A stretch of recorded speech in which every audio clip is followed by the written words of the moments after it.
Okay,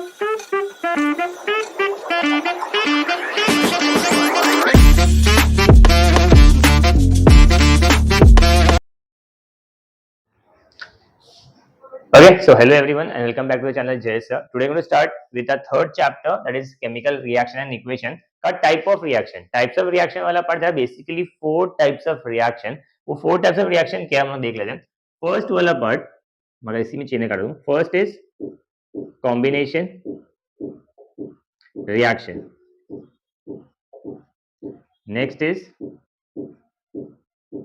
decomposition reaction. Next is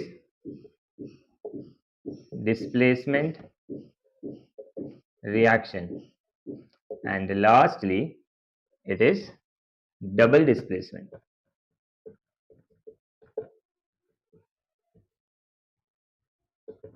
reaction.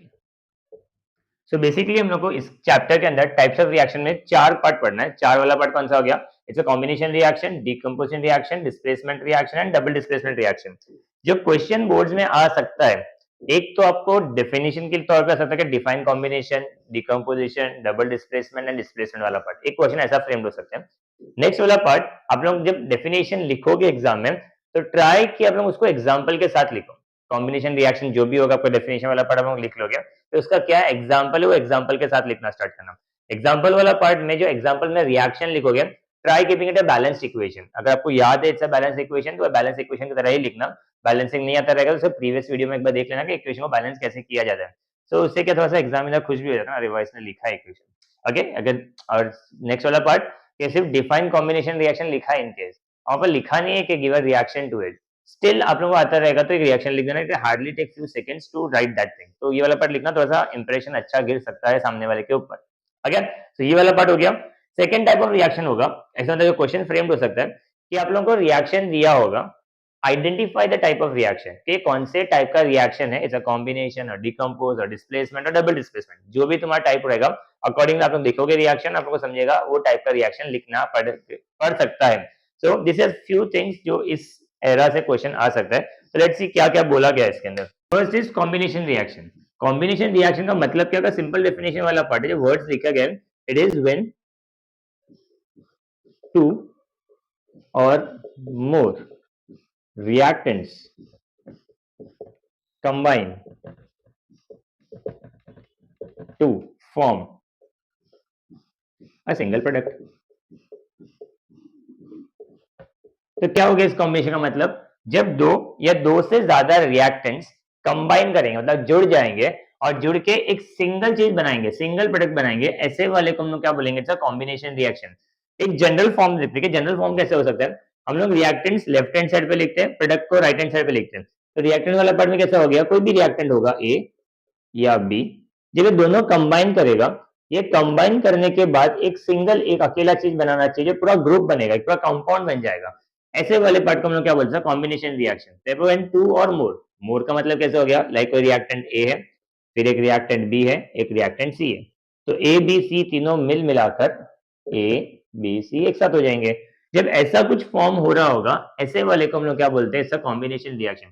Simple basic reaction देखते हैं हम लोग जो हमें ऑलरेडी पता होगा. एग्जांपल वाला पार्ट, कार्बन जब ऑक्सीजन से रिएक्ट करेगा कार्बन डाइऑक्साइड बनाएगा. तो दो अलग अलग रिएक्टेंट था, जुड़ गया कार्बन डाइऑक्साइड बना दिया. तो this is something called as a combination reaction वाला पार्ट. पर इसके कुछ एक्टिविटीज वाला पार्ट में दिया हुआ है टेक्स्ट बुक के अंदर कि क्या क्या एक्टिविटीज किया. बेसिक देयर आर 3 एक्टिविटीज के अंदर. ये वाला पार्ट कैसे वर्क करता है तो एक्टिविटीज देख लेते हैं कि उन्होंने क्या बोलना चाहा है इसके अंदर. एक्टिविटी मतलब कुछ हम लोग रिएक्शंस करवाने नहीं वाले, बस एक रिएक्शन लिख देते हैं कि उन्होंने क्या लिखा है वहां पर. सो उन्होंने क्या किया? पहले वाले केस में they have taken NH3. NH3 is nothing but ammonia. Ammonia को उन्होंने रिएक्ट करवाया है HCl which is hydrochloric acid. अब ये रिएक्शन में हुआ क्या है? डायग्राम में थोड़ा माफ करना मुझे. उन्होंने एक टेस्ट ट्यूब लिया. अगेन इस टेस्ट ट्यूब के अंदर उन्होंने एसिड लिया है. कौन सा एसिड लिया उन्होंने? HCl हाइड्रोक्लोरिक एसिड लिया है. अब उन्होंने इस एसिड को क्या किया है? हीट करना स्टार्ट किया. नीचे से आग लगाया है और उन्होंने इसको क्या किया? हीट किया. बट अवेस वाला पार्ट है, अगर तुम उसको हीट करोगे तो यहाँ से इसके धुएं निकलने लग जाएंगे। किसके धुएं निकलेंगे? हाइड्रोक्लोरिक एसिड का। नेक्स्ट वाले पार्ट में क्या किया, एक बीकर होगा या फिर कंटेनर होगा, इस कंटेनर के अंदर हमारा सोल्यूशन होगा of nothing but ammonia NH3। So आ गया ammonia in the beaker, test tube के अंदर क्या है? हाइड्रोक्लोरिक एसिड है। हमने क्या किया, एक ग्लास का रॉड लिया, लाइक रॉड कैसा होता है, इसको रॉड स्ट्रक्चर ही बोलते हैं। ये रॉड स्ट्रक्चर से पूरा ग्लास का बना होगा। तो ग्लास वाला पार्ट क्यों होता है? बिकॉज ग्लास एक ऐसी चीज है जो किसी केमिकल से रिएक्ट नहीं करता, लाइक स्टील हो गया, ऐसा कुछ हो गया। एकदम लेबोरेटरी में कोई भी अपैरेटस देखोगे ना, सब ग्लास के बने होते हैं। सिंपल रीजन है, एसिड वाले पार्ट को उसके अंदर इजीली स्टोर कर सकते हो, ग्लास खराब नहीं होता है। स्टील के बर्तन या किसी दूसरे के वेसल के अंदर आप लोग उसको रखना स्टार्ट करोगे, वो करोड़ करेगा, खराब कर देगा, वो उसमें रिएक्शन हो जाएगा। ग्लास वाले में कुछ होता नहीं है। तूने क्या किया, एक ग्लास का रॉड लिया, रॉड उन लोगों ने अमोनिया के अंदर डिप किया, डिप करके बाहर निकालोगे तो उसके पूरे सरफेस के ऊपर अमोनिया चिपक जाएगा। अब वो लोग क्या करेंगे, अमोनिया को लेकर आएंगे, मतलब उस रॉड को लेके आएंगे इस धुएं वाले के ऊपर, जहां से धुआं निकल रहा होगा। तो अल्टीमेटली क्या होगा, अमोनिया जो यहाँ पे चिपका हुआ रहेगा, दिस इज अमोनिया, और धुआं ऑफ हाइड्रोक्लोरिक एसिड दोनों मिक्स करना स्टार्ट करेंगे, और मिक्स करके एक व्हाइट कलर का स्मोक निकलने लगेगा। बट ये गर्म था, जब गैस पे था ये गर्म था, बट जब धुआं धीरे धीरे ऊपर जाना स्टार्ट करेगा तो रूम का टेम्परेचर तो गर्म नहीं होगा, वो तो नॉर्मल होगा। नॉर्मल होने की वजह से ये धुआं क्या आ जाएगा, कंडेंस हो जाएगा। कंडेंस होकर क्या होगा, सॉलिड पार्टिकल्स नीचे गिरने लग जाएंगे। तुम लोग क्या फॉर्म करेंगे, ये सॉलिड पार्टिकल्स क्या करेगा, फिर से नीचे आकर कहीं गिरने लग जाएंगे। जो सॉलिड पार्टिकल्स नीचे गिरना स्टार्ट करेगा, that is nothing but NH4Cl। This is nothing but called as ammonium chloride which is a salt. Okay, तो एक व्हाइट कलर का पाउडर वाला पार्ट नीचे गिरने लगे, विच इज सॉलिड सब्सटेंस, तो इसको मैं लिख देता हूँ ऐसे वाला पार्ट। ये एक टाइप ऑफ रिएक्शन है called as combination reaction, when two or more reactants combine to form a single product. एक एग्जांपल ये हो गया। एक और एग्जांपल उन्होंने बताया है, ये हो गया मेरा फर्स्ट एक्टिविटी। सेकंड एक्टिविटी वाले पार्ट में उन्होंने क्या लिया है, उन लोगों ने लिया है मैग्नीशियम। Mg मतलब क्या होता है, मैग्नीशियम। मैग्नीशियम को उन्होंने रिएक्ट करवाया है ऑक्सीजन के साथ, O2। O2 का मतलब क्या हो गया, oxygen. O is the symbol of oxygen and O2 is the molecular formula। दोनों चीजों में कंफ्यूज मत होना, हम लोग ऑक्सीजन को सिंबलाइज करते हो, बट उसका फॉर्मूला क्या होता है, O2 होता है। ठीक है, अब ये रिएक्ट करना स्टार्ट करेगा तो उसने क्या किया, उन्होंने टोंग लिया, मतलब वो चिपिया होता है ना, इसके अंदर से होल्ड करते हैं। घर पे लोगों ने मम्मी को ऐसा देखा होगा, किसी भी गर्म चीज को पकड़ने का होल्डर जैसा होता है। अगर कोई चीज गर्म रहेगा तो उन्हें क्या है, एक मैग्नीशियम का रिबिन लिया, जैसे रिबिन वाला पार्ट रहेगा, उसने इसको ऐसा होल्ड कर दिया। लाइक अब मेरे पास ऐसा कुछ है नहीं, बट जस्ट समझाने के लिए बता देता हूँ। ये वाला पार्ट एक सीजर के अंदर मैं इसको होल्ड कर दिया है, तो ये वाला पार्ट क्या हो गया, अच्छा, तो ये वाला part will behave like a rock. तो उसमें क्या होगा, गर्म करने के टाइम पे थोड़ा सा ईज हो जाता है। ईज वाला पार्ट कैसे होगा, लाइक डायरेक्टली पकड़ के रखोगे तो हाथ जल सकता है, तो उससे बचने के लिए कैसे टोंग यूज करते हैं। तो ये वाला टोंग वाले पार्ट के अंदर क्या हो जाएगा, उन्होंने मैग्नीशियम का रिबिन लिया। अगेन हमारे पास है कुछ बर्नर जैसा कुछ तो स्टैंड होगा, अगर हम लेबोरेटरी का भी गए होगे, ऐसा लेबोरेटरी में से स्टैंड होता है, बंसन बर्नर जैसा होगा, और यहाँ से हीट निकलना लग जाएगा। ओके, ऐसा हीट निकल रहा होगा, तो लोग मैग्नीशियम का रिबिन, सपोज मैग्नीशियम का रिबिन होगा, तो लोग यहाँ पर लेकर आओगे। जब ये इसे हीट करना स्टार्ट करेगा, साइड से आएगी हवा, एयर, हवा के अंदर होगा ऑक्सीजन। तो लोग अलग से ऑक्सीजन डाल नहीं रहे, हम लोग नॉर्मली मैग्नीशियम रिबिन को क्या कर रहे हैं, गर्म कर रहे हैं, हीट कर रहे हैं। वो हीट करने की वजह से हवा के साथ रिएक्ट करेगा, हवा में क्या होगा, ऑक्सीजन होगा, और वो रिएक्ट करके सेम जैसे यहाँ पर व्हाइट कलर का पाउडर बन रहा था, वैसे यहाँ पर व्हाइट कलर के पाउडर वाला पार्ट नीचे गिरना स्टार्ट करेगा। ये जो व्हाइट वाला पाउडर होगा, that is nothing but MgO, which is called as magnesium oxide। सो यहाँ पर क्या बन गया, अगेन सेम वाला पार्ट है, दो अलग अलग रिएक्टेंट्स कंबाइन हो रहे, एक सिंगल चीज बना रहे, उसको हम लोग क्या बोलेंगे, combination reaction. Okay, so this is it from this part. एक और एक्टिविटी वाला पार्ट है, बट फिलहाल के लिए मैं तुम्हें बताता हूँ, इस रिएक्शन से ज्यादा ये रिएक्शन याद रखना, ये बहुत सिंपल रिएक्शन है। आप लोगों को बैलेंसिंग में भी मैंने एग्जांपल में शायद से ये वाला रिएक्शन दिया था। आगे जाकर एक दो चीजें और आएगा जब आप लोग ये वाला रिएक्शन देखोगे। तो this is very common reaction, जो अलग अलग टाइप के रिएक्शंस होते हैं, उसमें सब में सेम एग्जांपल फिट होता है। तो मैं ये बोल रहा हूँ, इस चैप्टर में रिएक्शंस बहुत सारे हैं, रिएक्शन अपने को डर भी लगता है, तो मैं ये बोल रहा हूँ कि एक ऐसा रिएक्शन पिक करो जिसका मल्टीपल यूज हो रहा हो, जो आपको ज्यादा याद रखने का जरूरत नहीं पड़ेगा। लाइक ये कॉम्बिनेशन में भी वर्क कर रहा है, आगे हम ऑक्सीडेशन पढ़ेंगे, ये ऑक्सीडेशन में भी वर्क कर रहा है, बैलेंसिंग के अंदर भी ये वाला रिएक्शन आ सकता है। तो तुम्हारा 3 एरिया ऐसा कवर हो जाएगा जो तुम्हारा सेम रिएक्शन से काम हो रहा है। तो स्मार्ट वर्क करने का ट्राई करो कि लाइक ये अमोनिया वाला क्लोराइड वाला रिएक्शन, ये सिर्फ इसी के अंदर एग्जांपल दिया है, तो एग्जांपल तुम लोग को सब लर्न करना है, बट मेन फोकस वाला पार्ट ऐसे रिएक्शन पे दो तो थोड़ा इजी और सब जगह तुम उसको यूज कर सको, मल्टीपल यूज कर सको। ओके, चलो नेक्स्ट वाला बात करते हैं। ओके, जो थर्ड एक्टिविटी वाला पार्ट है जो उन्होंने यहाँ पर लिया है, उन एक्टिविटी वाले पार्ट में क्या लिया उन्होंने लिया है CaO। Ca is nothing but calcium, O is nothing but oxide. Calcium oxide को उन्होंने रिएक्ट करवाया है H2O। H2O is nothing but your water. तो सिंपल वाला पार्ट है, अगेन एक सिंपल सा बीकर लिया होगा, इस बीकर के अंदर पहले से ही बहुत सारा पानी होगा, इस पानी के अंदर उन्होंने क्या किया, एक कैल्शियम ऑक्साइड लिया, धुम डाल दिया। अब जैसे ये वाला पार्ट डालना स्टार्ट किया तो उन लोगों को क्या फॉर्म करते हुए दिखा, उन लोगों को फॉर्म करते हुए दिखा CaOH twice. Ca is nothing but calcium, और जो OH वाला पार्ट है इसको हम लोग बोलते हैं hydro oxide which is a base. याद रखना, हाइड्रो ऑक्साइड वाला पार्ट, OH वाला पार्ट जिस फॉर्मूला में आता है वो बेस होता है। तो ये मेरा हम लोगों से कुछ लेना देना नहीं है, बट लोगों को याद होना चाहिए। तो calcium hydro oxide is nothing but a base. साथ ही साथ यहाँ पर एक और चीज आती है कॉल्ड एज हीट। सो हम लोग क्या बोल रहे हैं, अगेन हमारा मोटो कॉम्बिनेशन रिएक्शन समझना है। रिएक्शन में क्या हो रहा है वो वाला पार्ट अलग स्टोरी है, बट यहाँ पर क्या हो रहा है, दो रिएक्टेंट्स जुड़ जा रहे हैं और एक सिंगल चीज बना रहे हैं कॉल्ड एज कैल्शियम हाइड्रोक्साइड। इसको कॉमन नेम स्लेक लाइम भी दिया हुआ है। तो ये वाला पार्ट हम लोग को ये वाला रिएक्शन फॉर्म करेगा, साथ में हीट भी आ रहा है। हीट को हम लोग प्रोडक्ट में काउंट नहीं करेंगे, ऐसा मतलब ऐसा यहाँ पर दो चीज दिख रहा है, मतलब ये क्या हो गया, हीट वाले पार्ट से क्या होगा, जब तुम लोग कैल्शियम ऑक्साइड वाला पार्ट पानी के अंदर डालना स्टार्ट करोगे तो ये बीकर धीरे धीरे गर्म होने लग जाएगा। You can see the heat in it, feel करोगे कि पानी गर्म हो रहा है। तो ये वाला रिएक्शन के अंदर से हीट बाहर निकल रहा है, उसके लिए मैंने हीट का स्पेलिंग लिख दिया। ओके, तो this are the three reaction जो हमने बात किया था कॉम्बिनेशन रिएक्शन। तो simply to end this thing, combination मतलब क्या होगा, दो या दो से ज्यादा चीजें जुड़ के एक सिंगल चीज बनाएगा, उसको हम लोग बोलते हैं combination reaction. We'll move the next type is decomposition reaction. Decomposition reaction का मतलब क्या होता है, ये डिकम्पोज वाला वर्ड आप लोग साइंस 2 में ज्यादा सुनते हो एज कंपेयर टू साइंस 1, पर लोगों को स्टिल पता तो होगा डिकम्पोज वाला मतलब क्या होता है। डिकम्पोज इज नथिंग बट जो चीजें ब्रेक करता है, देखो बैक्टीरिया आते हैं और चीजों को खाना स्टार्ट करते हैं और ब्रेक डाउन करवाते हैं to form manures and all वाला पार्ट। तो इसको हम लोग बोलते हैं डिकम्पोजिशन रिएक्शन, जो चीजों को क्या करेगा, ब्रेक करेगा। तो यहाँ पर कोई बैक्टीरिया नहीं आ रहा है, बट यहाँ पर हमारा एक्चुअली जो कंपाउंड होगा वो टूटने वाला है। तो मैं यहाँ पर क्या बोलेंगे, इसका डेफिनेशन वाला पार्ट स्टेट एज, कॉम्बिनेशन का जस्ट उल्टा वाला पार्ट है, when two or more product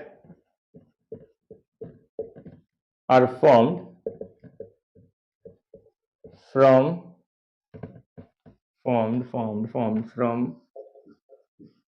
a single reactant is called as decomposition reaction। जब दो या दो से ज्यादा प्रोडक्ट मिलेगा एक सिंगल चीज से, उसको हम लोग क्या बोलेंगे, डिकम्पोजिशन रिएक्शन। जैसे अल्फाबेटिकली समझने का ट्राई करें, जनरल वाला पार्ट क्या होगा, मेरे पास ए बी है, जब ये रिएक्ट करना स्टार्ट करेगा ये बनेगा ए और ये बनेगा बी। मतलब क्या हो गया, एक सिंगल चीज टूट रहा है, ब्रेक कर रहा है, और वो दो अलग अलग चीजें बना रहा है। तो यहाँ पर एक्चुअली क्या हो रहा है, बॉन्ड का ब्रेक हो रहा है, ये बॉन्ड्स ब्रेक करेगा और ये दोनों वाला पार्ट अलग अलग हो जाएगा। इसी को हम लोग क्या बोलते हैं, combination, sorry, decomposition reaction. Again example के बारे में बात करते हैं। फर्स्ट एक्टिविटी उन्होंने पार्ट में लिया है, उन्होंने लिया है C12H22O11। This is nothing but your sugar. इसको उन्होंने हीट किया है, हीट के लिए हम ट्राइंगल बनाएंगे। जब हम शुगर को हीट करना स्टार्ट करेंगे तो ध्यान से ऑब्जर्व करोगे शुगर कार्बन, हाइड्रोजन और ऑक्सीजन से बना हुआ है। जब मैं इसको हीट करना स्टार्ट करूंगा H एंड O वाला पार्ट वाटर बन के उड़ के निकल जाएगा, तो ये वाटर वाला पार्ट तो अलग हो गया, बट कार्बन बचा रहेगा, तो कार्बन वाला पार्ट अकेला हो जाएगा। तो हम क्या ऑब्जर्व कर रहे हैं, एक पूरा चीज टूट के दो अलग अलग चीज बन रहे हैं। This is nothing but breaking down is nothing but decomposition reaction. इसके ऊपर बेस्ड क्वेश्चन ऐसा आ सकता है, जस्ट नॉर्मल एक्टिविटी क्वेश्चन हो सकता है, हम इसे स्टेट करेंगे, what will happen when sugar is heated, what is the left over residue. कहने का मतलब क्या होगा, क्या होगा ये शुगर हीट करेगा, तो लोग ये रिएक्शन लिखोगे, शुगर हीट करने के टाइम पे कार्बन एंड वाटर वाला पार्ट सेपरेट होगा, अलग होगा, is a kind of a decomposition reaction. What is the residue, residue मतलब लेफ्ट ओवर पार्ट, जलने के बाद हीट करने क्या बच रहा है, तो लोग क्या बोलेंगे, इसको हीट करने का क्या बचेगा, कार्बन बचेगा, कार्बन काला है, तो black colour residue is been formed after burning. तो शुगर को जलाओगे तो तुम शुगर को ऑब्जर्व करना कि शुगर जब जलाना स्टार्ट करोगे, हीट करना स्टार्ट करोगे, और धीरे धीरे ब्लैक बन जाएगा और वाटर वाला पार्ट इवापोरेट होकर निकल जाएगा। This is nothing but a decomposition reaction. Next वाला part is an activity based question again, और ये वाला पार्ट थोड़ा सा ज्यादा इंपॉर्टेंट है। ओके, मैं डायग्राम बना लेता हूँ थोड़ा थोड़ा। आपको समझे कि इसमें हो क्या रहा है। आप लोग ऐसे 2 टेस्ट ट्यूब देख पा रहे होगे। यहाँ पर एक रबर कॉर्क लगा के रखा है और जैसे एक डिलीवरी ट्यूब पास हो रहा है। My diagram won't be exact, थोड़ा सा मनी मन हंस के एक्सेप्ट कर लेना।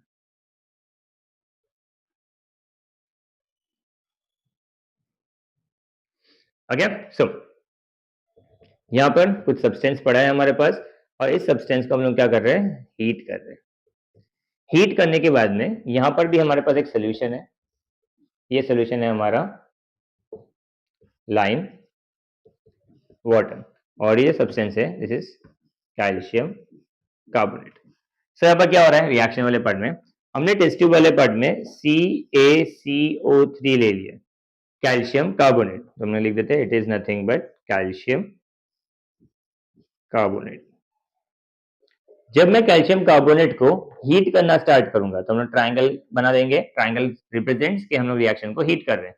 जब मैं इसको हीट करना स्टार्ट करूंगा तो ये वाला पार्ट टूटने लगेगा, बॉन्ड ब्रेक होगा। बॉन्ड ब्रेकिंग के टाइम पे it is calcium oxide plus carbon dioxide वाला पार्ट अलग हो जाएगा। तो हम लोग क्या ऑब्जर्व करेंगे, जब मैं कैल्शियम कार्बोनेट को हीट करना स्टार्ट करूंगा तो यहाँ से बट ऑब्वियस कुछ ना कुछ धुआं बाहर निकलते हुए, कोई एयर वाला पार्ट, गैस वाला पार्ट निकलना स्टार्ट करेगा। अब वो गैस हम लोग को दिखेगा नहीं, समझेगा नहीं कौन सा गैस है, तो हम लोग पता कैसे करें कौन सा वाला गैस है। तो हमने क्या किया, यहाँ पर लाइम वाटर रखा है। Lime water is a kind of an indicator, एक टेस्ट, जैसे लिटमस पेपर आपने सुना होगा। लिटमस पेपर का काम क्या होता है, it helps you to identify कि एसिड है या बेस है। सिमिलरली लाइम वाटर का काम भी ये होता है, कोई दूसरा गैस का कोई लेन देना नहीं है, बट अगर इसके अंदर कार्बन डाइऑक्साइड गैस जाएगा तो लाइम वाटर मिल्की कन्वर्ट होने लग जाएगा, वो मिल्क की तरह होने लग जाएगा। तो हम लोग इसके लिए क्या करें, बिकॉज वो दिख रहा है फॉर्मूला कैल्शियम कार्बोनेट है, मतलब यहाँ पर कार्बन डाइऑक्साइड ही आएगा। तो टेस्ट करने के लिए क्या किया, इसको हीट करना स्टार्ट किया। जो ये गैस निकल के इवॉल्व होके इस बेंड ट्यूब से होते हुए इस टेस्ट ट्यूब में आएगा, जैसे वो इसके अंदर आना स्टार्ट करेगा वो लाइम वाटर से मिक्स करेगा। लाइम वाटर से मिक्स होते ही ये लाइम वाटर का जो कलर होगा वो हो जाएगा मिल्की। ये अपना नाइट में ही पढ़ा है, carbon dioxide turns lime water milky. Same वाला पार्ट यहाँ पर भी दिया है, ये वाला पार्ट मिल्की कन्वर्ट हो रहा है, मतलब कार्बन डाइऑक्साइड गैस यहाँ पर आ गया और यहाँ पर क्या बचा, हमारा कैल्शियम ऑक्साइड वाला पार्ट बचा है। This is nothing but my calcium oxide and this is nothing but carbon dioxide. This is a kind of a decomposition reaction. बहुत इंपॉर्टेंट है, डायग्राम याद रखना, एग्जाम में ऐसा भी क्वेश्चन आ सकता है, 1 मार्क के लिए आ सकता है। ये जो डायग्राम है on page number 37 of your text book, ये वाला डायग्राम में आप लोगों को डायग्राम दे देंगे और पूछेंगे कि ये क्या बता रहा है, व्हाट डज इट रिप्रेजेंट। तो ये रिप्रेजेंट कर रहा है मेरा डीकम्पोजिशन रिएक्शन। फिर एक्सप्लेन करो, मतलब मैं सिर्फ एक पिक्चर दे देंगे और उसको 3 मार्क के लिए बना लेंगे। तो ये वाला पार्ट में क्या हो रहा है, तो यहाँ पर एक डीकम्पोजिशन रिएक्शन हो रहा है। Then define decomposition reaction, you will write the decomposition reaction, write the reaction for it, reaction हो रहा है। कंटिन्यूइंग लेट के why lime water turns milky, तो तुम लोग बोलोगे कि कैल्शियम कार्बोनेट वाला पार्ट डिकम्पोज होकर ब्रेक डाउन करके calcium oxide and carbon dioxide बन रहा है। When carbon dioxide goes towards the lime water it turns milky, तो ये वाला पार्ट का रिएक्शन हो गया।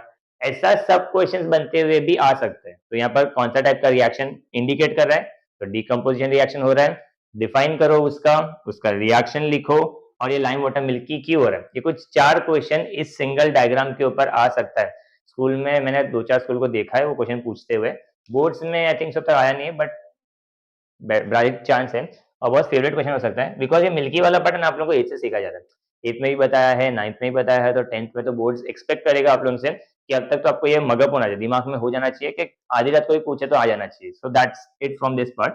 और यही वाला पार्ट सेम 9th चैप्टर में फिर से रिपीट भी हो रहा है, ये लाइम वाटर मिल्की टर्न करने वाला। तो आप लोग ये वाला पार्ट थोड़ा सा ध्यान रखना।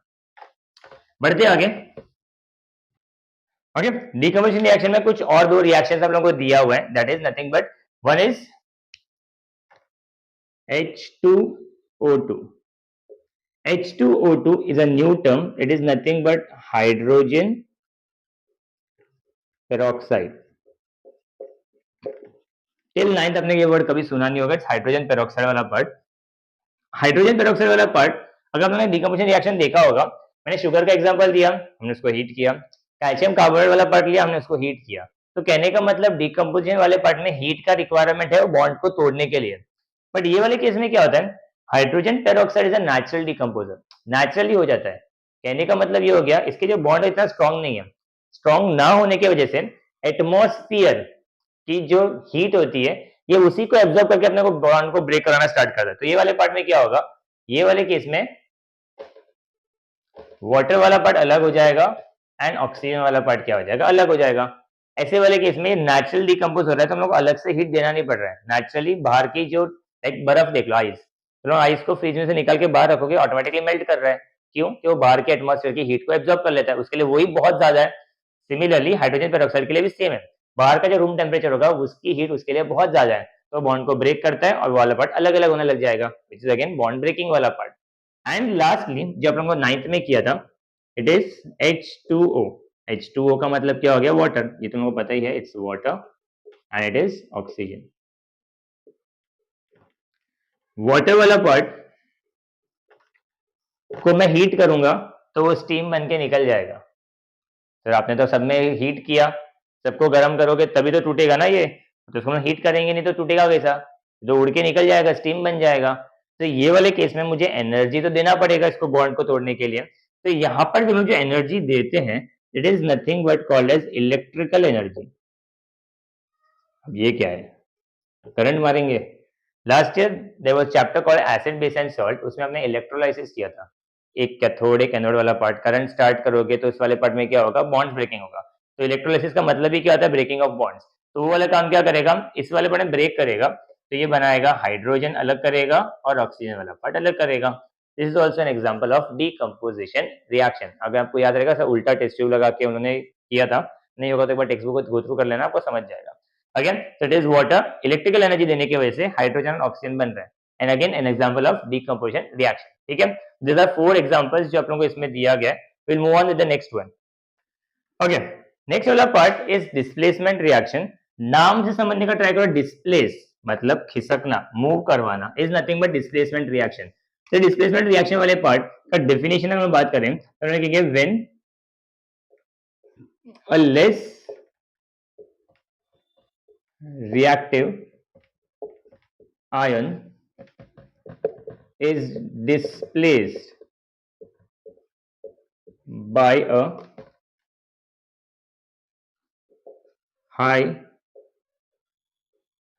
reactive ion to form its own ion। मेरा डेफिनेशन वाला वर्ड थोड़ा सा अप एंड डाउन हो सकता है, बट आप लोग टेक्स्ट बुक के अंदर जो दिया है वो सेम डिट्टो वाला पार्ट लिखोगे। मैंने मेन मोटो दिखाने का ट्राई किया कि अब हमारे पास 2 चीज होना चाहिए, एक लेस रिएक्टिव होना चाहिए और एक हाईली रिएक्टिव वाला पार्ट होना चाहिए। तो डिस्प्लेसमेंट रिएक्शन वाले पार्ट का एग्जांपल देखते हैं। एग्जांपल वाला पार्ट में क्या हो रहा है, suppose A and B is reacting with C. अगर ए बी सी से रिएक्ट कर रहा है तो ये वाला पार्ट फॉर्म क्या करेगा, तो हम क्या बोल रहे हैं यहाँ पर, डिस्प्लेसमेंट रिएक्शन होने के लिए कंपल्सरीली एक लेस रिएक्टिव होना चाहिए और एक हाईली रिएक्टिव होना चाहिए। एक मतलब कहने का मतलब एक थोड़ा सा पावरफुल होना चाहिए और एक थोड़ा उससे वीक होना चाहिए। जब कोई एलिमेंट ज्यादा रिएक्टिव होगा, ज्यादा पावरफुल होगा और दूसरा वाला थोड़ा सा कम पावरफुल होगा, तभी ये डिस्प्लेसमेंट रिएक्शन हो सकता है, वरना डिस्प्लेसमेंट रिएक्शन नहीं हो सकता। फर्स्ट थिंग दिमाग में बिठा लो।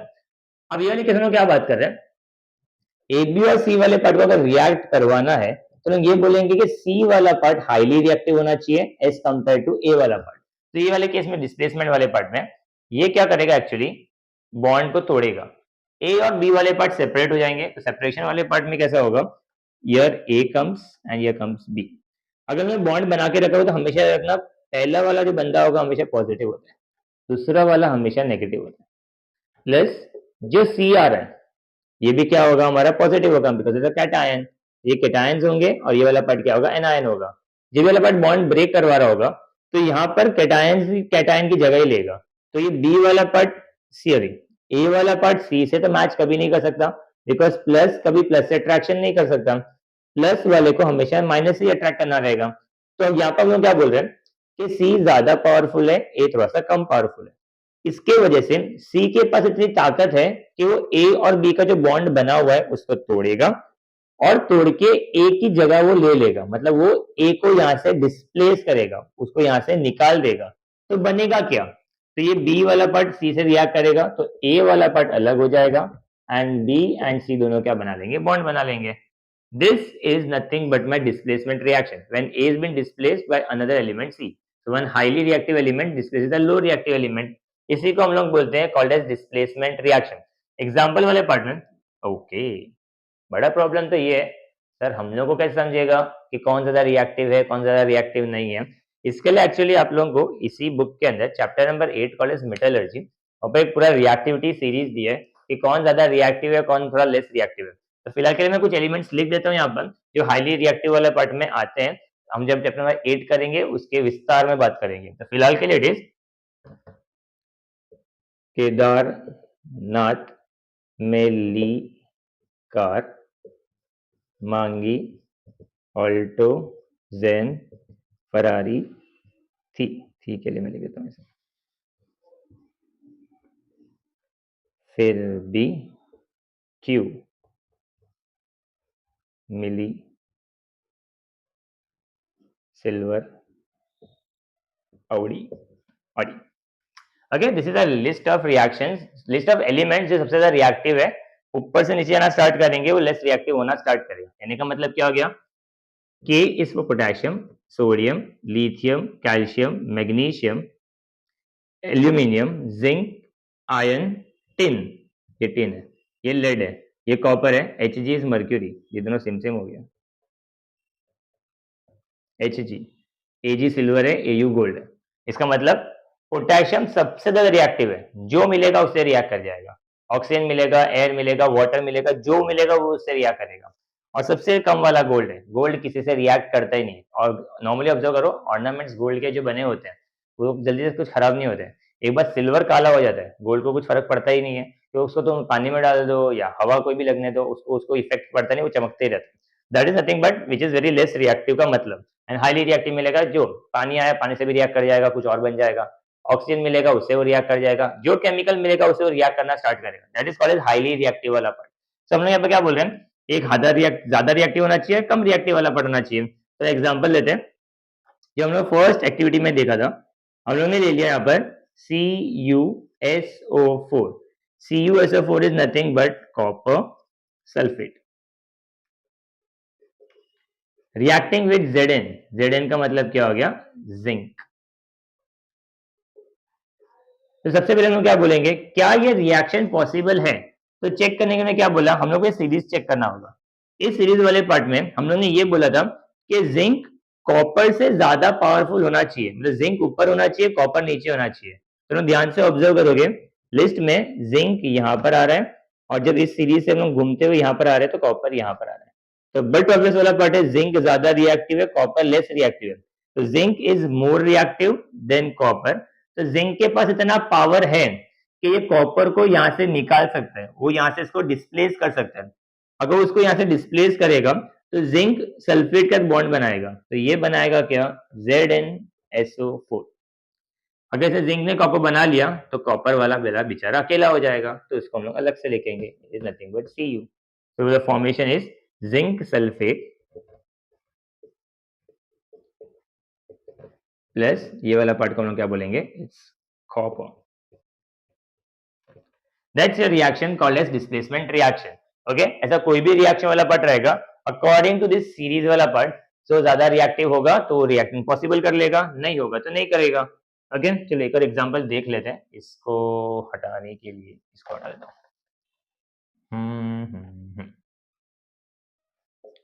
FeSO4 reacting with copper. ठीक चलो ये एक रिएक्शन लेते हैं.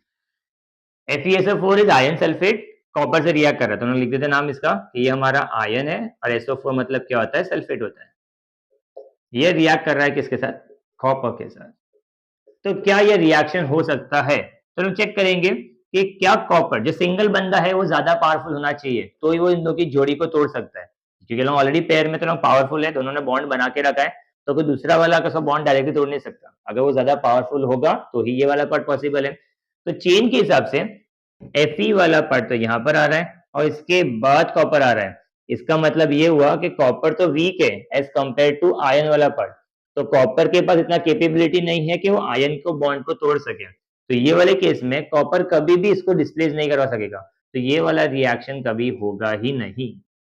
तो अगर तुमने आयरन सल्फेट ले लिया, कॉपर कुछ ऐसा दिखता है, ये जो मैंने रिंग पहना है इससे तो कम कॉपर वाला पार्ट, तो अगर मैं इसको अंदर डाल दूंगा तो इस कॉपर के पास कुछ प्रॉब्लम नहीं होगा, ये ना इससे रिएक्ट करेगा, कुछ नहीं होगा, जैसे का वैसे ही पड़ा हुआ रहेगा। तो this in this case reaction possible ही नहीं है। तो हम लोग डिस्प्लेसमेंट रिएक्शन पढ़ रहे हैं, तो डिस्प्लेसमेंट रिएक्शन का मतलब क्या हो गया, दो वाले पार्ट में सिंगल बंदा होगा वो हाईली रिएक्टिव होना चाहिए, ज्यादा रिएक्टिव रहेगा तो वो लेस रिएक्टिव वाले को यहाँ से निकालेगा और वो खुद का एक आयन बना देगा। Is nothing but my displacement reaction. Again चलो moving on to the next वाला part, in the last part is double displacement reaction. Okay, next is double displacement reaction. Double displacement reaction is nothing but exchange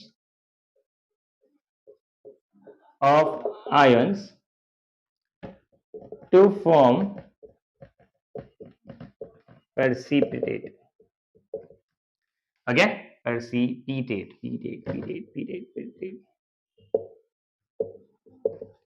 It's precipitate. Okay तो यहाँ पर क्या हो रहा है, exchange of ions हो रहा है। आयन मतलब क्या होता है, कैटायन होता है या एनायन होता है। यहाँ पर दोनों ही जगह एक्सचेंज वाला पार्ट होगा टू फॉर्म प्रेसिपिटेट, एक प्रेसिपिटेट बनना जरूरी है। तो एग्जांपल की तरह समझते हैं कि एग्जांपल वाले पार्ट में क्या दिया है, it is A B plus C and D. अगर मैं इसको डिटेल में थोड़ा सा समझाने का ट्राई करूं, ए और बी ने अगर बॉन्ड बनाया होगा तो इसमें बट ऑब्वियस वाला पार्ट है, एक बंदा पॉजिटिव होगा दूसरा वाला बंदा नेगेटिव होगा। अगर सी और डी ने बॉन्ड बनाया होगा, इसमें एक बंदा पॉजिटिव होगा दूसरा वाला बंदा नेगेटिव होगा।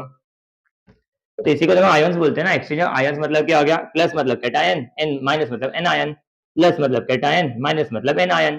तो ए ने बी का जोड़ी बना के रखा है, जहां पर एक्सचेंज ऑफ आयंस होगा मतलब अदला बदली होने वाला है, ये इसके पास जाएगा उसके पास जाएगा। तो हम लोग क्या बोलते हैं, ये प्लस जो इस नेगेटिव से बॉन्ड बना के रखा होगा, ये इसका बॉन्ड को हटा के ये प्लस वाला पार्ट डी के साथ बॉन्ड बनाना स्टार्ट करेगा, तो ये हो जाएगा ए डी सॉरी, तो हो गया ए डी। सिमिलरली अब सी वाला बंदा जो पॉजिटिव है उसका इसका जोड़ी टूट गया है, तो वो क्या करेगा, इसका बॉन्ड बना लेगा, तो ये हो जाएगा plus C B. So this is nothing but exchange of ions, which is nothing but my double displacement reaction. But एक और वर्ड ऐड किया to form precipitate. इन दोनों में से एक precipitate बनना जरूरी है, कंपल्सरीली तुमको एक precipitate दिखेगा। फॉर सिंपल एग्जांपल, precipitate का मतलब क्या बताया था, जब कोई इनसोल्यूबल पार्टिकल्स जो पानी में मिक्स नहीं हो सकते हैं, सॉलिड पार्टिकल्स रिएक्शन के बाद नीचे सेटल कर जाएगा, नीचे जमने लग जाएगा, उसको हम लोग क्या बोलते हैं, प्रेसिपिटेट बोलते हैं।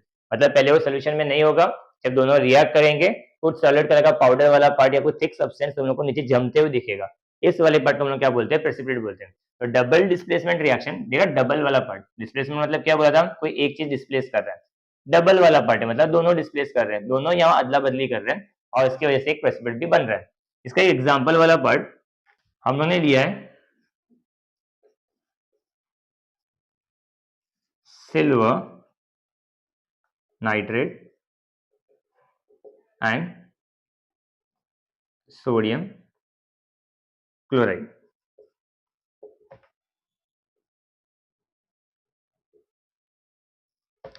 ए B C D C D. तो इनमें क्या होगा, ये प्लस वाला पार्ट है, ये प्लस वाले ने इस नेगेटिव से बॉन्ड बना के रखा है, लेकिन उसको मैं ब्रेक करूंगा तो वैसे ऊपर लिख देता हूँ, ये प्लस वाला बंदा है, ये माइनस वाला बंदा है, ये प्लस वाला बंदा है, ये माइनस वाला बंदा है, cation anion cation anion.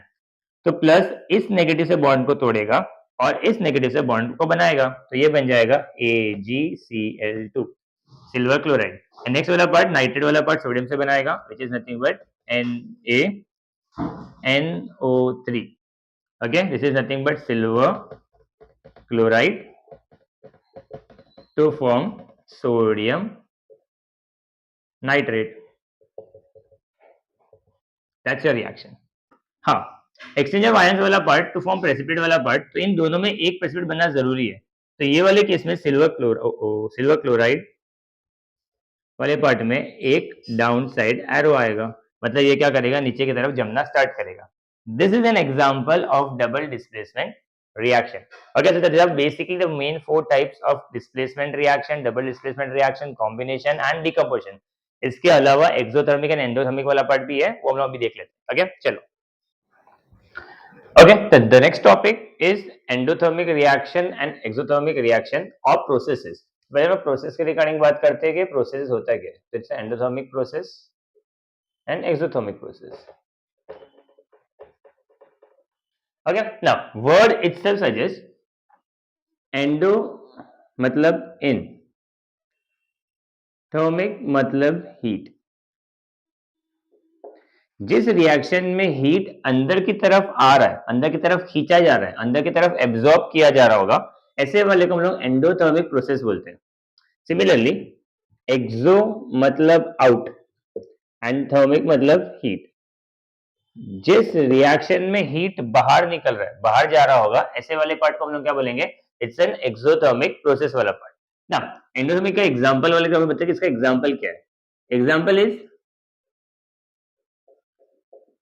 Melting of ice. अब मेल्टिंग ऑफ आइस वाला पार्ट क्या है? हम लोग फिजिकल की रिगार्डिंग बात करें, चेंज दो होता है, फिजिकल एंड केमिकल वाला पार्ट। मैं फिजिकल चेंज की रिगार्डिंग बात कर रहा हूँ कि मेल्टिंग ऑफ आइस वाले पार्ट में एक्चुअली होता क्या है। मेल्टिंग ऑफ आइस वाले पार्ट में क्या करना है तुम लोगों को? सिर्फ फ्रिज से बर्फ निकालना है, आइस निकालना है, उसको रख दो। जैसे आइस को नॉर्मली रख दोगे तो यू विल ऑब्जर्व कि धीरे धीरे वो मेल्ट करना स्टार्ट करेगा। तो ये वाले पार्ट में एक्चुअली क्या हो रहा है? आइस वाला part is converting in water. तो ये आइस वाला पार्ट वाटर में कन्वर्ट होने का रीजन क्या हो गया? बर्फ में रहेगा, अगर आइस फ्रिज में रहेगा तो कूलिंग हो रहा होगा। जैसे हम लोग बाहर निकालेंगे, जो रूम का टेम्परेचर होगा it would be very hot as compare to fridge वाला पार्ट। फ्रिज में बहुत कूल होगा, बाहर वाला पार्ट में थोड़ा सा गर्म होगा। तो आइस क्या करेगा? बाहर के एटमॉस्फेयर का जो हीट होगा वो हीट ऑटोमेटिकली उसको एब्जॉर्ब होने लग जाएगा। एब्जॉर्बिंग होने की वजह से बॉन्ड टूटेगा और वो वाला पार्ट क्या करेगा? आइस टू वाटर कन्वर्ट करेगा। तो यहाँ पर हीट अंदर जा रहा है, इन आ रहा है, बिकॉज आइस वाला हीट एब्जॉर्ब कर रहा है, वो वाटर बन रहा है। तो इस process of melting of ice को हम लोग क्या बोलेंगे? It's an endothermic process. Similarly इसी का उल्टा वाला पार्ट, यू आर फ्रीजिंग, मतलब हम लोग क्या कर रहे हैं? Freezing of water. अब जो बर्फ ने निकाला है वो पानी बन गया है। अब लोग क्या करेंगे? इस पानी को फिर से फ्रिज में रख देते हैं। तो ये वाले पार्ट में क्या होगा? जो वाटर होगा वो फिर से क्या बन जाएगा? आइस बन जाएगा। ये हम लोग ऑलरेडी पता है। तो ये वाले केस में एक्चुअली क्या हो रहा होगा? वाटर वाला पार्ट नॉर्मल रूम टेम्परेचर पे रहने दो। नॉर्मल आता तुम जब पानी में उंगली डाल रहे हो तुम्हारा हाथ जल नहीं रहा है, इसका ये मतलब है उसमें हीट नहीं है, वो एक नॉर्मल टेम्परेचर हम लोग को बेरेबल है। जब वो फ्रिज के अंदर जाएगा तो फ्रिज के हिसाब से वो वाला हीट बहुत ज्यादा है उसके अंदर। जो हम लोग नॉर्मल रूम टेम्परेचर समझ लो 25 डिग्री समझ लेते हैं। अगर 25 डिग्री को 0 डिग्री से कंपेयर करूंगा तो हम लोग को 25 डिग्री कुछ नहीं लग रहा है, लेकिन फिंगर अप रखा है, कुछ तो नहीं, सादा पानी तो है या नॉर्मल तो है। वही नॉर्मल 0 से कंपेयर करने के लिए उसके लिए हीट बहुत ज्यादा हो जाएगा। तो जब वो वाटर वाला पार्ट 25 डिग्री पे रहेगा तो वो 25 डिग्री से 0 डिग्री पे जाने का ट्राई कर रहा है। जब वो 25 से 0 पे जाना ट्राई करेगा तो 25 डिग्री का हीट बाहर निकालेगा। तो यहाँ पर हीट क्या होगा? बाहर निकलेगा। तो heat is been given out. जब हीट बाहर निकलना स्टार्ट करेगा वो फ्रीजिंग वाला पार्ट स्टार्ट हो जाएगा और वाटर से आइस बनेगा।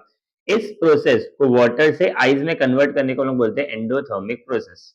Again so that simple it is. Word itself suggest कि इसका मतलब क्या होता है। तो हम लोग बोल देंगे जिस प्रोसेस के अंदर से हीट अंदर जा रहा है, अंदर एब्जॉर्ब किया जा रहा है, उसको एंडोथर्मिक बोलेंगे। जिस रिएक्शन में या जिस प्रोसेस के अंदर हीट बाहर दिया जा रहा हो उसको हम लोग क्या बोलेंगे? एक्सोथर्मिक प्रोसेस बोलेंगे। एक्सोथर्मिक वाला पार्ट दिया है, उन्होंने क्या किया है? एक बीकर ले लिया है, एक बॉटल ले लिया है। सिमिलरली इधर भी एक बॉटल लिया है, बीकर समझ लेते हैं। इस बीकर के अंदर उन्होंने एक पाउडर ले लिया है which is 5 grams of potassium nitrate. कोई रिएक्शन नहीं, सिर्फ प्रोसेस समझाने के लिए बोला गया। सिमिलरली इसके अंदर भी कुछ पाउडर ले लिया है and is 5 grams of sodium hydroxide.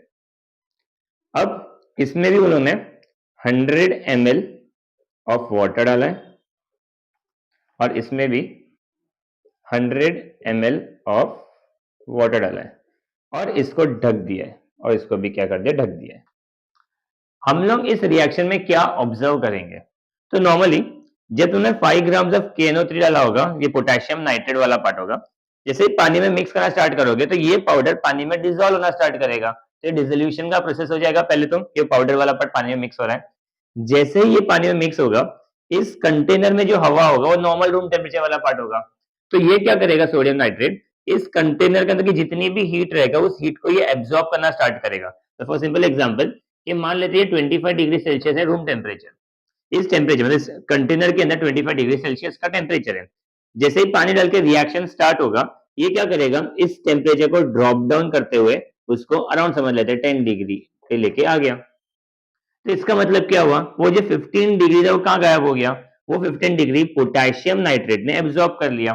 तो अगर टेम्परेचर गिर रहा है मतलब क्या हुआ, हीट अंदर गया, मतलब हीट क्या हो रहा है, एब्जॉर्ब हो रहा है। तो यहाँ पर हम लोग क्या बोलेंगे, it is absorbing of heat. Heat absorb करवा रहे हैं, it is nothing but my endothermic process. Next is exothermic वाला पार्ट। NaOH वाला पार्ट हम ऑलरेडी अवेयर है, 9th में भी किया है, 8th में भी किया है, 9th में भी किया है। Sodium hydroxide is a base, मैंने बोला था लास्ट में OH वाला पार्ट, जिसमें भी OH है मतलब हाइड्रोक्साइड है, वो बेस है और बेस काफी स्ट्रांग होता है। Acid and base naturally strong होते हैं, उसमें धुआं निकलते रहता है।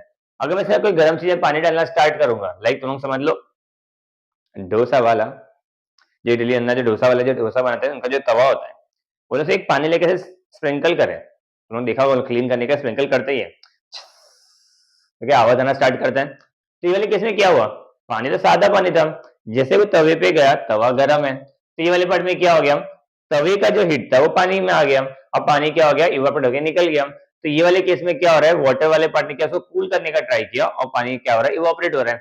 तो हम लोग को ये पता है कि कोई भी गर्म चीज पानी में जाएगा तो क्या करेगा, उबल के बाहर निकलना स्टार्ट करेगा। तो यहाँ पर भी सेम हो रहा है। तो हम लोग यही समझ लेते हैं कि ये समझ लो 25 डिग्री सेल्सियस है, सोडियम हाइड्रोक्साइड पहले से गर्म है, गर्म चीज के अंदर पानी डालना स्टार्ट करोगे तो हीट वहां से बाहर निकलेगा।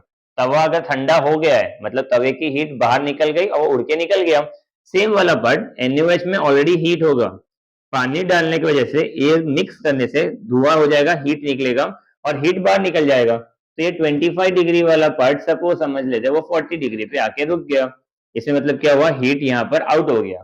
तो एक्सोथर्मिक में मतलब क्या हो गया, it is releasing of heat. Okay, चलो इसका रिएक्शन देख लेते हैं, रिएक्शन कैसा है। ओके, जिस तरह हम लोगों ने प्रोसेस के रिगार्डिंग बात किया, वैसे रिएक्शन वाला पार्ट भी है। तो रिएक्शन वाले पार्ट में कैसे बात करते हैं, लाइक एग्जांपल लेते हैं। हमने अभी मैं जो दो एग्जांपल पेस्ट कर रहा हूँ, वो एग्जांपल्स के हम लोगों ने ऑलरेडी बात कर ली है। जो मैंने एग्जांपल वाला part is, first is CaCO3, this is calcium carbonate.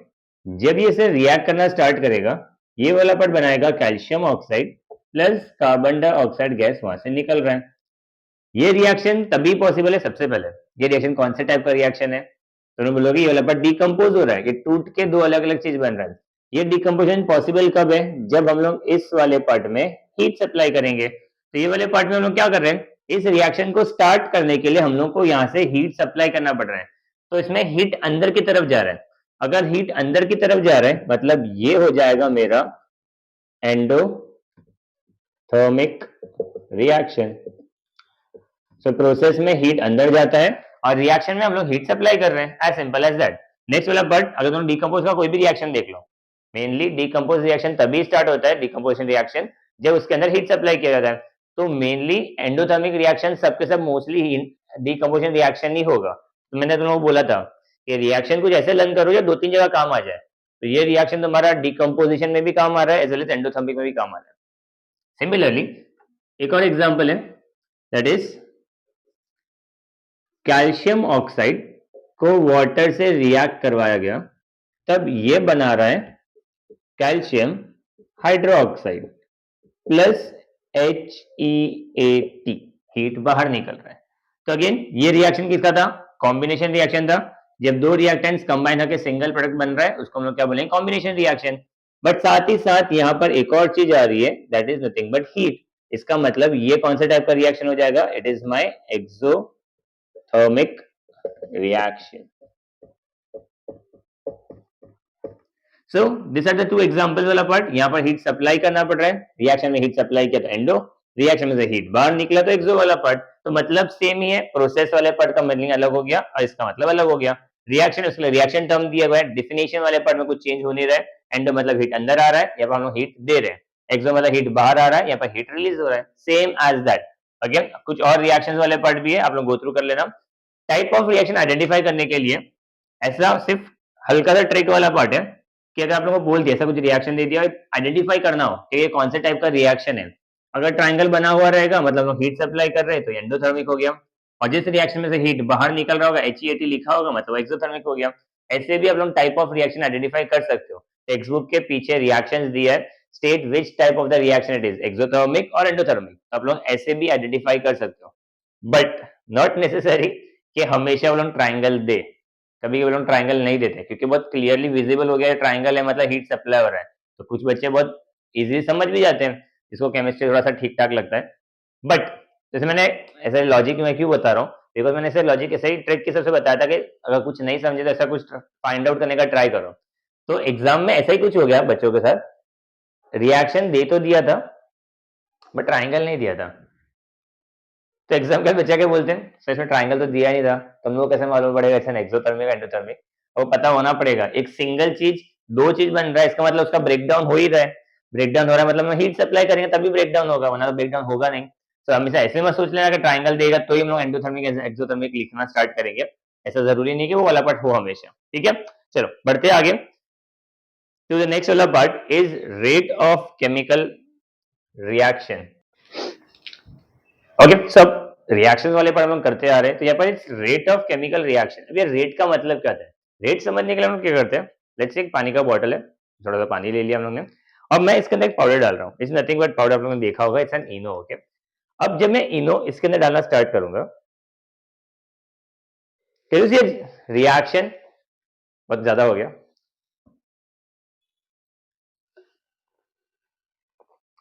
यहाँ पर हम लोग क्या समझ में आ रहा है, जैसे ही पानी के अंदर मैंने पाउडर डाला, एक इंस्टेंटली एक रिएक्शन हुआ और बहुत सारे बबल्स आना स्टार्ट हो गया। ये जो बबल्स आना स्टार्ट हुआ मतलब it hardly took some seconds वाला पार्ट। तो रेट का मतलब है कि कोई भी रिएक्शन स्टार्ट हो रहा है, how quick the reaction is. क्या सारे रिएक्शन ऐसे जल्दी होते हैं? तो हम एक और चीज लिखते हैं। ओके, तो हम सेकंड एक्सपेरिमेंट के रिगार्डिंग बात करते हैं कि ये वाला पार्ट में क्या। तो हमने अभी जस्ट देखा, जैसे पानी में इनो डालने से जो पाउडर वाला पार्ट था उसे इंस्टेंट रिएक्शन हुआ, बबल्स आया, एयर गैस वाला पार्ट बाहर निकलना स्टार्ट किया। मैं फिर से सेम पानी का बॉटल लेके आया हूं, बट इस बार आई एम हैविंग अ की। ओके, मतलब थोड़ा सा आयन वाला पार्ट हो गया। अब क्या अगर मैं आयन वाले पार्ट को इस पानी के अंदर डाल दूंगा, तो क्या इंस्टेंट इसको जंग लगने लग जाएगा, कॉल्ड एज रेस्टिंग वाला पार्ट? तो क्या इसमें आपको जो ऑब्जर्व हो रहा है, कुछ नहीं हो रहा है।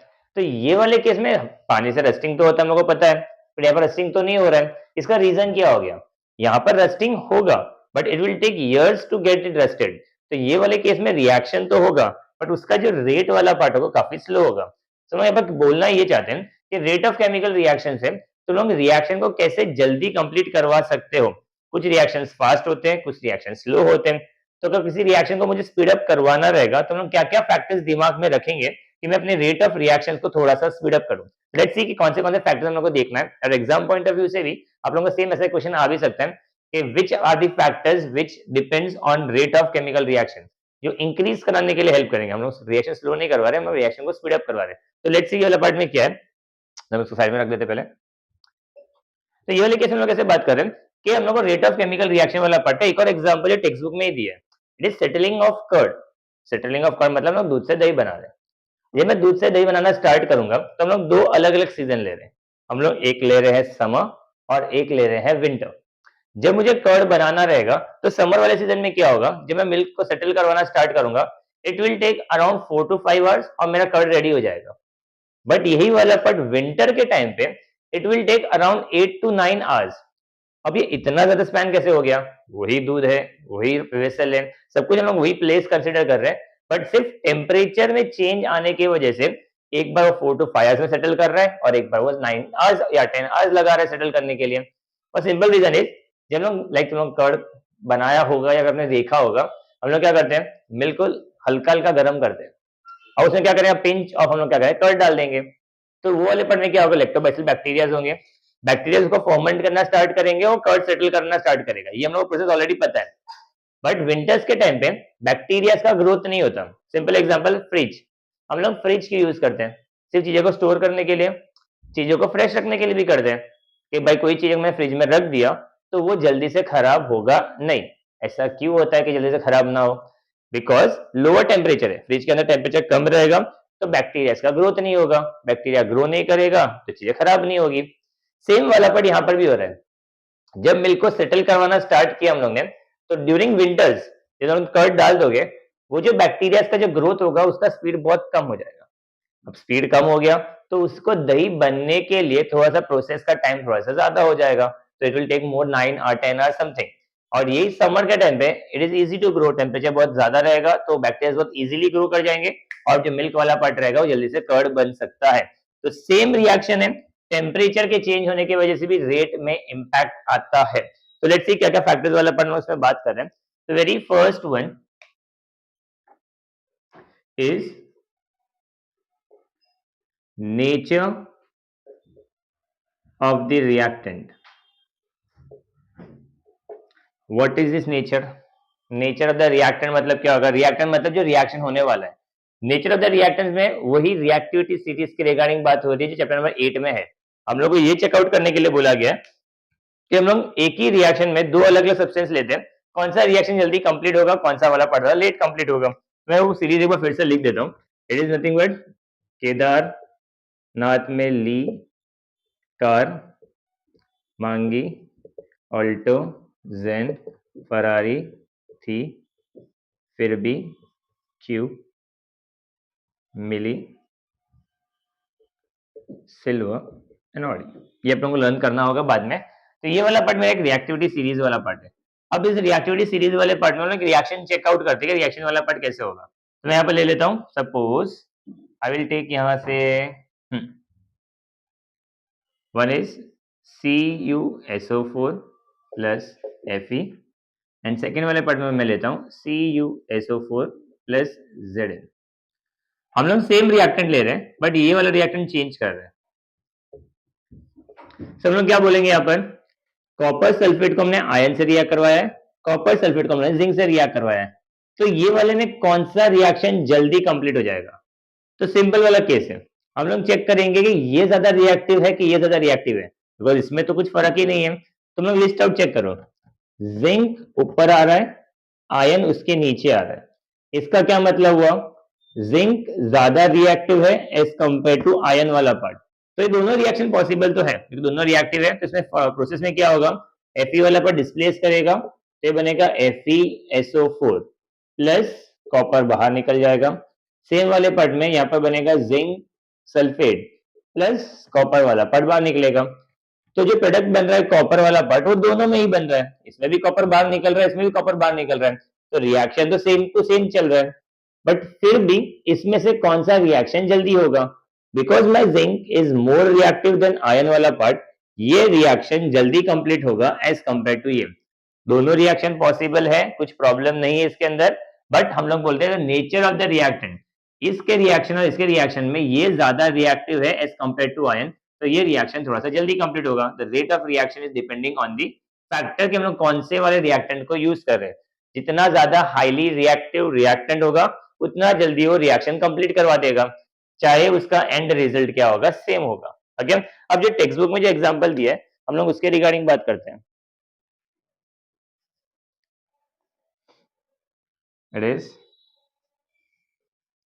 aluminium reacting with hydrochloric acid and next is zinc reacting with hydrochloric acid।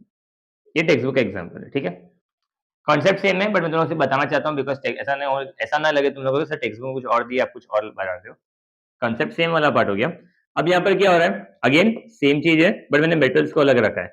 Aluminium hydrochloric acid से रिएक्ट करेगा तो ये बनाएगा aluminium chloride plus hydrogen gas वहां से रिलीज कर रहा है।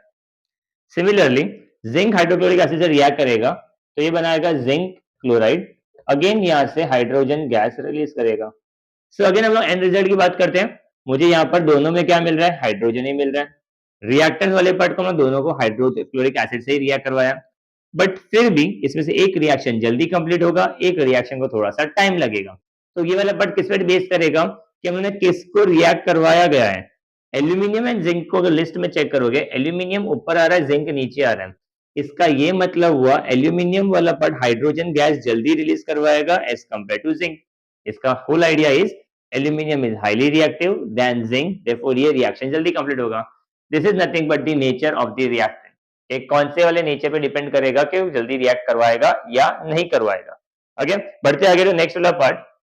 Okay, second factor is nothing but size of the particles. अब साइज ऑफ द पार्टिकल्स कैसे रिएक्शन को फास्ट कर सकता है, स्लो कर सकता है। बहुत सिंपल एग्जांपल देता हूं मैं आप लोगों को। ये दोनों ले लो, शक्कर, शुगर वाले पार्ट को अगर आपने कभी लाइक प्रसाद में या आपने कभी देखा होगा, वो अक्खा एक बड़ा-बड़ा शुगर का पीसेस आता है, उसको खड़ी शक्कर भी बोलते हैं, कोई मिश्री भी बोलता है। अपने-अपने लैंग्वेजेज़ में उसको अलग-अलग चीज़ें बोल सकते हैं, तो entire it's a very big piece of a sugar only, पूरा शुगर ही रहता है। उसको ले लो और एक तुम लोग करो, शुगर वाले पार्ट को पूरा भुक्का, पाउडर क्रश कर दो। क्रश करके उसको पूरा पाउडर बना दो। तो हमने एक खड़ी शक्कर ले लिया, एक पूरा प्योर सॉलिड सब्सटेंस है जो बिग इन साइज़ वाला पार्ट है और एक पाउडर वाला पार्ट ले लिया। अब दोनों को तुम लोग पानी के अंदर डाल के स्टर करना स्टार्ट करो। जब तुम उसको स्टर करना स्टार्ट करोगे, यू विल सी कि पाउडर वाला पार्ट तो बहुत जल्दीली डिसअपियर हो गया, मतलब वो डिसॉल्व हो गया। बट वो जो बिगर पीस वाला पार्ट है, उसको तुम स्टर करते जाओगे, इट विल डिसॉल्व बट उसको थोड़ा-सा टाइम लगेगा। तो इस वाले केस में ना क्या ऑब्जर्व कर रहे हैं? Size of the particle depend करेगा कि रिएक्शन कितना जल्दी कंप्लीट होने वाला है। तो लोग ये बोलेंगे smaller the size, quick the reaction. जितना छोटा हमारा साइज़ ऑफ द पार्टिकल रहेगा, उतना ही जल्दी वो रिएक्शन कंप्लीट करेगा। तो उन्होंने जो एग्जांपल लिया है, उस एग्जांपल वाले पार्ट में कैसा हो रहा है कि उन्होंने लिया है शाहबाद टाइल वाला, कैल्शियम कार्बोनेट वाला पार्ट ले लिया है। उन्होंने एक टाइल्स ले लिया और उसको उन्होंने एसिड के अंदर डिसॉल्व कराने का ट्राई किया। तो उन्होंने एसिड ले लिया, इसमें भी उन्होंने एसिड ले लिया। ये एसिड कौन सा है हमारा? हाइड्रोक्लोरिक एसिड है। और इसमें भी उन्होंने क्या कर रहे हैं? Hydrochloric acid. अब हमने क्या किया है, इसके अंदर हम लोगों ने एक बड़ा सा पीस ऑफ अ टाइल डाल दिया है और इसके अंदर मैंने टाइल्स डाला है, बट वो पूरा पाउडर फॉर्म में करके रखा है। ये स्मॉल स्मॉल डॉट्स दिखाने का ट्राई कर रहा हूँ, that is a powder form of Shahabad tile. अब दोनों को स्टर करना स्टार्ट करो, तो सिंपल वाला पार्ट है, जो पाउडर वाला पार्ट रहेगा वो इस एसिड में इजीली डिसॉल्व हो जाएगा। तो यहाँ पर हम लोग को बबल्स आते हुए दिखेंगे। वो बबल्स किसके होंगे? कार्बन डाइऑक्साइड गैस के। सेम रिएक्शन यहाँ पर भी होगा। यहाँ पर क्या होगा, ये जो बड़ा सा पीस है, इसकी वजह से क्या होगा, पूरा एसिड अंदर तक तो जा नहीं पाएगा, क्योंकि अगर ये पूरा सॉलिड सब्सटेंस है, मान लो ऐसा सॉलिड है, इसको मैं डिप कर दूंगा, तो जो भी एसिड होगा वो सिर्फ बाहर के लेयर पे अटैच होगा। तो जो भी बाहर का सब्सटेंस होगा, सिर्फ वो ही एसिड से रिएक्ट कर रहा होगा, उसके अंदर का पार्ट तक तो एसिड पहुंच ही नहीं पा रहा है, क्योंकि हम लोग बाहर वाले पार्ट से हो रहा है। तो इसकी वजह से ये जो डिसॉल्विंग वाला पार्ट होगा थोड़ा स्लो होगा। तो मुझे जो बबल्स देखने को मिलेगा वो इस सरफेस के ऊपर देखने को मिलेगा और ये बहुत ही स्लोली चल रहा होगा। तो यहाँ पर भी हम लोग को बबल्स किसका दिखेगा? कार्बन डाइऑक्साइड का ही दिखेगा। बट ये अक्खा एक पीस होने की वजह से सारे के सारे पाउडर वाले पार्ट इस एसिड से मिक्स नहीं हो पा रहे हैं। वेरेज यहाँ पर ये पाउडर डालने की वजह से हर एक पार्टिकल इस एसिड में बहुत इजीली डिसॉल्व हो गया। तो यहाँ पर कार्बन डाइऑक्साइड जल्दी आया और बहुत क्विकली रिलीज भी हो रहा है। सेम वे में यहाँ पर शाहबत टाइल वाले पार्ट में सिर्फ ऊपर का जो सरफेस है वही रिएक्ट कर रहा है, अंदर वाला पार्ट में कुछ प्रॉब्लम हो रहा है, मतलब वहां तक एसिड पहुंच नहीं पा रहा है। तो वहां पर रिएक्शन होने के ना होने की वजह से वहां पर कार्बन डाइऑक्साइड फॉर्म नहीं कर रहा है। तो यहाँ पर it's a slow reaction and here it's a quick reaction, which is an example of a size of the particle. इसी को मैं कंटिन्यू कर लेता हूँ। थर्ड वाला part is concentration of reactant. Same example ले लें, हमने क्या किया, बीकर ले लिया, अब इसको मैं फिर से एसिड से भर रहा हूं, इसको मैं फिर से एसिड से भर रहा हूं। कौन सा वाला एसिड है? हाइड्रोक्लोरिक एसिड है। यहाँ पर भी कौन सा एसिड है? हाइड्रोक्लोरिक एसिड है। बट यहाँ पे चेंज क्या कर रहे हैं, ये वाला हम लोग लेते हैं इट्स अ कॉन्सेंट्रेटेड। कॉन्सेंट्रेट मतलब क्या होगा? स्ट्रॉन्ग एसिड है। और यहाँ पर हम लोग ले लेते हैं हल्का फुल्का डाइल्यूट, मतलब थोड़ा सा वीक एसिड है। दोनों हाइड्रोक्लोरिक एसिड ही है। फिर से सेम काम करते हैं। चलो हम लोग वैसे बात कर रहे हैं कि इन दोनों वाले पार्ट में से ये जल्दी रिएक्शन हो रहा है, तो मैं इसको उठाता हूँ, इसके अंदर मैं पाउडर डाल देता हूँ। किसका? शाहबाद टाइल का। इसमें मैं पाउडर डाल देता हूँ। किसका? शाहबाद टाइल का। तो दोनों में क्विक रिएक्शन होना चाहिए क्योंकि दोनों पाउडर फॉर्म में। अगर दोनों सेम फॉर्म में और दोनों ही एसिड वाला पार्ट है तो हम बोलोगे सर इसमें तो कुछ होगा ही नहीं, ये भी जल्दी खत्म होगा, ये भी जल्दी खत्म होगा, मतलब दोनों ऑलमोस्ट सेम होगा। तो ऐसा नहीं होता, बिकॉज ये कॉन्सेंट्रेटेड वाला पार्ट है, मतलब ये ज्यादा स्ट्रॉन्ग वाला पार्ट है। स्ट्रॉन्ग होने की वजह से इसके अंदर रिएक्शन जल्दी कंप्लीट होगा, वेरेस डाइल्यूट वाले पार्ट में रिएक्शन थोड़ा सा धीरे कंप्लीट होगा। तो साइज ऑफ द पार्टिकल तो हमने छोटा कर दिया, बट किसके अंदर रिएक्ट कर रहा है वो एसिड भी इंपॉर्टेंट होगा कि तुम्हारा कॉन्सेंट्रेशन कैसा है। स्ट्रॉन्ग मतलब नेचुरली उसमें धुआं निकलते रहेगा। डाइल्यूट मतलब क्या होगा, तुम उसको पानी डाल के उसकी पावर को थोड़ा सा कम कर दोगे, तो ये की वजह से क्या हो जाएगा, यहाँ पर रिएक्शन जल्दी कंप्लीट हो रहा है, यहाँ पर रिएक्शन लेट कंप्लीट हो रहा है। So this is my three factor. Fourth one, fourth factor is nothing but temperature. Temperature का स्टोरी मैंने अभी आप लोगों को बता दिया कि टेम्परेचर वाला पार्ट में मिल्क का जो एग्जांपल सबसे स्टार्ट में दिया था, स्टार्ट करने से पहले टेम्परेचर वाले पार्ट में क्या बोल रहे हैं, मिल्क वाले पार्ट को समर में जमने के लिए टाइम अलग लगेगा, एज ए विंटर में जमने के लिए अलग से टाइम लगेगा। तो temperature plays an important role for the chemical reaction वाला पार्ट। लेकिन रिएक्शन कभी कभी तो ऐसा होता है कि टेम्परेचर इज समथिंग के रिएक्शन स्टार्ट ही नहीं होता है। लाइक तुम लोग क्या करो, एक वेसल ले लो, सारे वेजिटेबल्स को चॉप करना स्टार्ट करो, चॉपिंग करके उसको गैस पे चढ़ा दो, और तुम सब्जी बनाना, मतलब तुम सब्जी बना रहे होगे, तो जब भी तुम सब्जी बनाना स्टार्ट करोगे, सॉल्ट डाल दिया, टर्मरिक हल्दी डाल दिया, मिर्ची डाल दिया, जो तुमको डालना डालता, और तुम डायरेक्टली इसको गैस पे रख दो, बट गैस चालू मत करना। क्या आप लोगों का रिएक्शन स्टार्ट होगा? नहीं, गैस पे रखने से कुकिंग थोड़ी स्टार्ट होगा। तो कुकिंग स्टार्ट होने के लिए टेम्परेचर का रिक्वायरमेंट तो है, बट ये टेम्परेचर हमेशा सेम हो जरूरी नहीं है। कभी कभी टेम्परेचर देने से रिएक्शन जल्दी कंप्लीट होता है, बट टेम्परेचर वाला पार्ट यहाँ पर क्या हो रहा है, रेट ऑफ रिएक्शन वाले पार्ट में ज्यादा टेम्परेचर रिएक्शन जल्दी कंप्लीट होगा, कम टेम्परेचर रहेगा तो रिएक्शन स्लो कंप्लीट होगा। तो एज पर द रिएक्शन वाला पार्ट में हम ये बोलेंगे, higher the temperature quick is the reaction.